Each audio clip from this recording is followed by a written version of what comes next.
Today is one of those days that you're not quite sure is real or actually happening, because that is a Porsche 959, one of, in the grand scheme of things, not that many made, and I've got the key. The 959 story begins all the way back in 1982 when Helmut Bott approached Porsche's MD about the 911. He had some ideas and thought they needed to go on it, well, on a new one at least. Bott wanted to build a sports car Porsche could rely on in future, so thought all-wheel drive would be the way to go. Knowing that motorsport helped development along somewhat, he approached top brass and suggested they enter the then very popular Group B. The right people said yes, and he got to work making his four-wheel drive mule into a racing car. The car's engine wasn't to be all new, but one lifted from the 935 Racer. It was a 2.85 litre twin-turbo flat-six with 444 brake horsepower. The turbos were in sequence rather than parallel, meaning that turbo lag was, in theory, a thing of the past. Its body was a mix of aluminium and Kevlar, so the weight stayed as low as possible, though it still tips the scales at nearly 1.5 tonnes.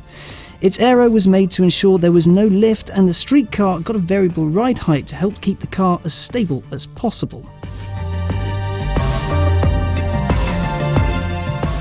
Race car engine aside, the 959 prototype had something pretty special: four-wheel drive. PSK, or Porsche Steuerkupplung, shuffled the power around the car's wheels as and when it was needed. It could have up to 80% pushed to the rear. Now, I know that may sound a bit old hat now, you can get it on a small family car, but back in its day, it was quite something. The Group B concept appeared in 1983, wowing the crowds at the Frankfurt Motor Show. In 1985, the full production car was unveiled, with a release promised for 1986.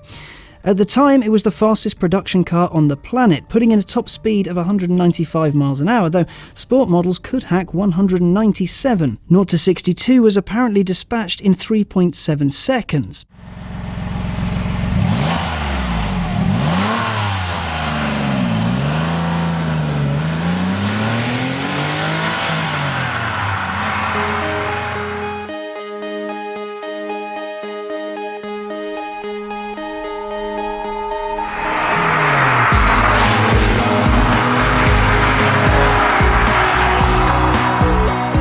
In all, there were two versions on offer, the Comfort and the Sport. The Comfort had things in it, things like aircon and anything electrical, while the Sport lost pretty much all of that and 100 kilos.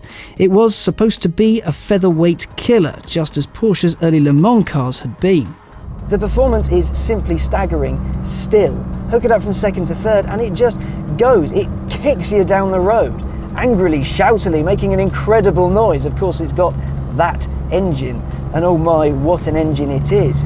Now, I want to talk about the two-stage turbos, because the idea behind it was the little turbo would get it all going nice and quickly, then the big turbo would carry it on, so you get just one big wave of torque. Now, what actually happens is you start off going very quickly, then the big turbo happens, and ooh, it's fast. It just picks up speed instantly. You're gone, bang. That's something I'm not really used to. I don't think anyone's used to anymore, because now turbo technology has moved on, but this is one of the blueprints of how to get cars shifting mentally fast. The clutch is incredibly heavy, as is the gearbox. It's very, very mechanical. You do have to force it into each ratio. You have to work for your supper. And while some may view that as quite bad, it's of its age, and frankly, it works staggeringly well. It feels really good. You feel incredibly involved and engaged with the car. The brakes, again, very, very heavy. Very little assistance, as you'd expect from a car of this particular era. But in the same breath, you do get lots of lovely, lovely feedback. You know exactly what's going on, a lot of feel through the pedal. The steering is delightfully weighty, something you don't get much anymore, and the feedback you get through it is, well, it's awesome. It really, really is good. You can feel everything through your fingertips properly. And this car is pretty much mint. Everything on it has been lovingly restored and looked after by the guys at the Porsche Museum. This car is a museum piece. And looking down at the odometer, well, it's done a little over 4,600 kilometers. That's not much. And I've put about 100 of those on. So I've left my mark on the car. That's good. While Group B was ideal to start with, its shift towards rallying put Porsche off it somewhat. Rather than compete, Porsche got on with making the best road car it could. Until 1984, that is, when Jackie Ickx prodded Porsche hard enough to enter 3 911s modified to 959 spec in the Paris-Dakar, which it won. Full rally spec 959s entered in 85, and in 86, 959s finished first and second.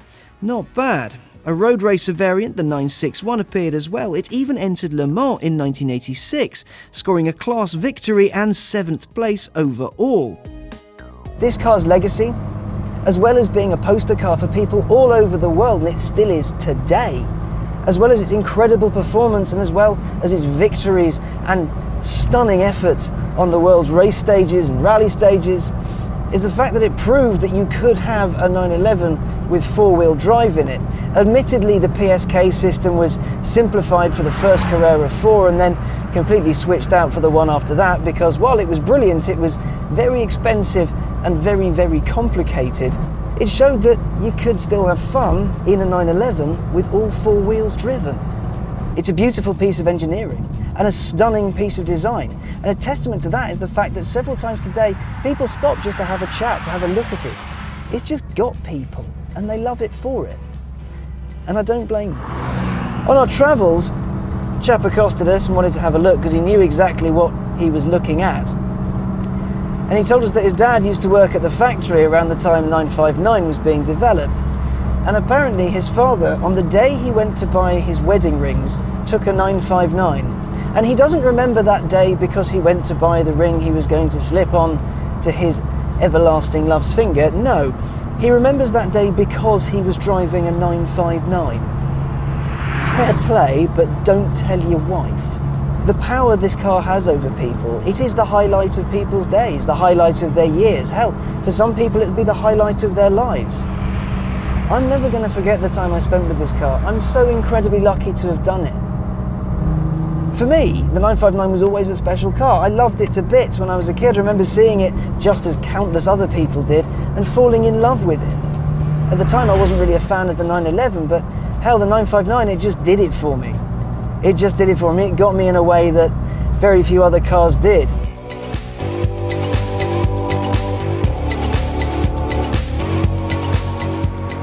This car is part of a set that summed up 80s excess. It was the fastest, the greatest, the ultimate Porsche.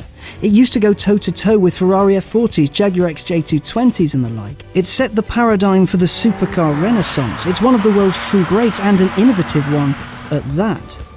The 959 versus Ferrari F40 schoolyard battles were a precursor to those that happened once again in the noughties and are happening right now with the 918 Spider, McLaren P1 and Ferrari LaFerrari. Each time there is a big supercar renaissance, Porsche's always there throwing its high-powered hat in the ring. The 959 was its first big go, and what a way to do it.